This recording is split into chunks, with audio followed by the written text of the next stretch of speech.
নমস্কার বন্ধুরা, welcome to my blog. আশা করছি আপনারা সকলে খুব ভালো আছেন এবং আপনাদের ভালোবাসায় আমিও কিন্তু খুব ভালো আছি।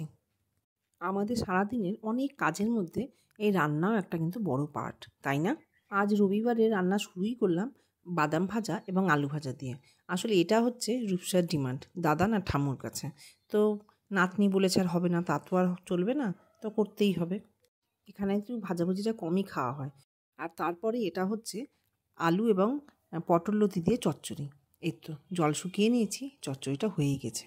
এরপরে করছি মাংসের জোগাড়। প্রথমে আলু কেটে নিয়েছি এবং মাংসটাকে ম্যারিনেট করে রেখেছি এবং তারপরেই আমি আলুটা একটু ভাজতে বসিয়ে দিলাম। আলু ভাজা হয়ে গেলেই সেই তেলে গোটা জিরে এবং গরম মশলা ফোড়ন দিয়ে পেঁয়াজটা ভাজতে বসিয়ে দিলাম। পেঁয়াজটাকে ভাজবো কাঁচা গন্ধ না যাওয়া পর্যন্ত এবং একটু লাল লাল হয়ে যাওয়া পর্যন্ত। এই তো পেঁয়াজটা প্রায় ভাজা ভাজা হয়েই গেছে। এবার এর মধ্যে মাংসটা ছেড়ে দিলাম, ওই ম্যারিনেট করা মাংসটা একটু কষে আসলেই তার মধ্যে আলুটা দিয়ে দিলাম। এবার ব্যাস, মাংস আর আলু ভালো করে কষানো হলে এবং সেদ্ধ হলে কিন্তু আমার মাংস রেডি। এই তো হয়েও গেছে। রান্নাবান্না শেষ করেই স্নান ধান করে রেডি হয়ে মাকে নিয়ে বেরিয়ে পড়লাম ডাক্তারের কাছে যাবো বলে। মালদায় আসার আগে আপনাদেরকে বলেছিলাম না যে মাকে ডাক্তার দেখাতে নিয়ে যেতে হবে। আজ নিয়ে যাচ্ছি মাকে ডাক্তার দেখাতে। দুপুরবেলা 1টার সময় ডাক্তারের কাছে অ্যাপয়েন্টমেন্ট আছে। চলে এসেছি ডাক্তারখানায়, যে মা অপেক্ষা করছে, ডাক্তার ডাকলে আমরা ভিতরে যাব। ডাক্তার দেখানো হয়ে গেলে ওষুধগুলো নিতে চলে এসেছি। ডাক্তার আবার কিছু টেস্ট দিয়েছে, ব্লাড টেস্ট এবং ইউএসজি। তো ব্লাড টেস্টটা হবে না, কারণ মা খেয়ে এসেছে, ওটা না খেয়ে করতে হবে। তো ইউএসজিটা করিয়ে নিয়ে তারপরে ফিরে যাচ্ছি। এইসব করতে করতে আমাদের কিন্তু বেশ বেলা হয়ে গেছে। এবার আমরা ফিরছি। নার্সিংহোম থেকে বাড়ির পথে রওনা দিলাম। এতক্ষণে কিন্তু বেলা 3টে বেজে গেছে। বাড়িতে গিয়ে খেয়ে দিয়ে একটু বিশ্রাম নেবো আর কি।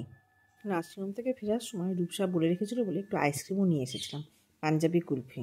ও আবার এটা বলে রেখেছিলো, কারণ ওকে দাদানের কাছে রেখে দিয়ে গেছিলাম পাহারা দেওয়ার জন্য। আসলে বাবাকে তো একা একা রেখে যাওয়া যাবে না, তা ওকে রেখে দিয়ে গেছিলাম। তো ওর ডিমান্ড ছিল, ওর জন্য আইসক্রিম নিয়ে আসতে হবে। বিকেলবেলা আইসক্রিম খেয়ে আমার যাওয়ার কথা ছিল মায়ের ইএসজি রিপোর্টটা আনতে। তারই মাঝে বর্দির সাথে ফোনে কথা হলো। বর্দি জানালো যে একজন মুমূর্ষু রোগী, তার নাকি রক্তের খুব দরকার, রক্তের অভাবে অপারেশন হচ্ছে না। তাই চলে আসলাম বর্দির সাথে সেখানে। মায়ের রিপোর্টটাও আনতে আসার কথা ছিল দিশারিতে, এবং বর্দির চেনা জানা পেশেন্টও দিশারিতেই ভর্তি। অতএব চলে আসলাম। এসেই আগে মায়ের রিপোর্টটা কালেক্ট করে নিলাম। কিন্তু শুনলাম যে দিশারিতে নাকি রক্ত নেবে না, ব্লাড ডোনেট করতে হবে ব্লাড ব্যাঙ্কে। সেখান থেকে নিয়ে এসে তারপরে দিশারিতে দিলে তখন তারা পেশেন্টকে দেবে। এটা জানার পর আমরা ব্লাড ব্যাংকের উদ্দেশ্যে রওনা দিলাম, যেটা এখন ব্লাড সেন্টার বলছে আর কি। আমরা মালদা মেডিকেল কলেজের ব্লাড সেন্টারে চলে আসলাম। সেখানেই রক্ত নেবে এবং পেশেন্টের ব্লাড স্যাম্পলের সঙ্গে ম্যাচ করাবে, করিয়ে পেশেন্ট পার্টির হাতে সেই ব্লাডটা দেবে।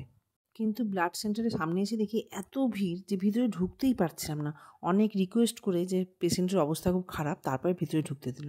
তারপর ফর্ম ফিল আপ করালো এবং তারপরে ব্লাড ডোনেটের কাজটা শুরু হলো। একজন এরকম মুমূর্ষু রোগীকে যে রক্ত দিয়ে বাঁচাতে পারলাম, এর জন্য আমার নিজের খুব ভালো লাগলো। মানে মনে হলো যে আজকে একটা খুব ভালো কাজ করলাম। রক্তের অভাবে তার অপারেশন হচ্ছে না, ভীষণ কষ্ট পাচ্ছে। একজন 72 বছরের মহিলা, তার অপারেশনের জন্য রক্তের খুব দরকার। যেটা জানতে পারার পর কি আর থাকা যায়। এবং এসেও তো দেখলাম ব্লাড সেন্টারে যে সত্যি রক্তের কী অভাব। এত এত মানুষ দাঁড়িয়ে আছে, ব্লাড ব্যাংক একদম শূন্য। আমার ও পজিটিভ রক্ত এবং পেশেন্টেরও ও পজিটিভ। তা আমি দেবো সেটাকেই ব্লাড স্যাম্পলের সঙ্গে ম্যাচিং করে আমার রক্তটাই কিন্তু পেশেন্ট পার্টির হাতে দেবে। আমার ব্লাড দেওয়া কমপ্লিট হয়ে গেলে আমরা বেরিয়ে আসলাম। এবার বাড়ির পথে রওনা দিচ্ছি। এই তো বেরিয়ে থেকে বর্দি বলেই যাচ্ছে এই খা সেই খা, কিছুই খাইনি। তো বর্দি একটু গরম রসগোল্লা কিনে দিল রূপসার জন্য, সেটা নিয়েই বাড়ি চলে আসলাম। বাড়িতে এসেই হাত মুখ ধুয়ে জামা কাপড় ছেড়ে রাতের রান্নার প্রিপারেশান নিতে শুরু করলাম। নিশ্চয়ই দেখে বুঝতে পারছেন যে রান্না কি হবে। বুঝতে পারছেন না তো? হ্যাঁ, বোঝা একটু মুশকিলই, যদিও রুটি বেলছি না লুচি বেলছি। রাতে রান্নার জন্য করছি লুচি। আমাকে আবার লুচি বেলতে দেখে রূপসাও বলতে শুরু করলো, মা আমিও লুচি বেলবো। তো ভাবলাম যে বেলুক, শিখুক। কারণ এখন থেকে যদি ওকে বলি যে না তোকে করতে হবে না, তাহলে কিন্তু আর কোনো দিনই শিখবে না। তাই জন্য আমার লুচি বেলা হয়ে গেলে শেষে 2টো লুচি রেখে দিয়েছিলাম ওর বেলার জন্য। তো ওকে দিলাম, বললাম যে নে এবার তুই বেল, দেখি কেমন বেলতে পারিস। তো যাই হোক, আস্তে আস্তে ধীরে ধীরে বেলছে, কিন্তু ভালোই বেলছে, খুব খারাপ না। এই থেকে তো শুরু, এরপরে তো আস্তে আস্তে করতেই হবে। এখন থেকে যদি না শেখাই তাহলে কিন্তু আর কোনো দিনই করতে পারবে না। তাই জন্যই আমি কিন্তু এখন থেকে ওকে টুকটুক টুকটুক করে কাজ করতে দিই। একদম যে বসে থাকবে কোনো কাজ করবে না, এটা কিন্তু করি না। তাই তো ভালোই বেলছে। লুচিগুলো বেলা হয়ে গেলে এবার আমি ভাজতে শুরু করলাম একে একে লুচিগুলো। যাই হোক, কোনোটা ফুল ছিল কোনোটা ফুল ছিল না। তো যেগুলো ফুল ছিল না সেগুলো নিয়ে সমস্যা ছিল না, কারণ রূপসা কিন্তু না ফোলা লুচিগুলোই খেতে বেশি ভালোবাসে।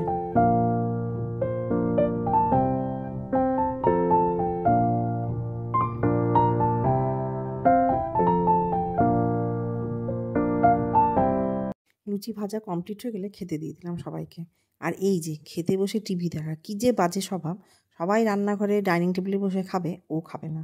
এই মালদা আসলে এই হুজ্জুতিগুলো ওর চলে, এবং এগুলো ওর দাদান ঠাম্মু মেনেও নেয়। তবে অগত্যা আমাকেও মেনে নিতে হয়, কিছু করার থাকে না।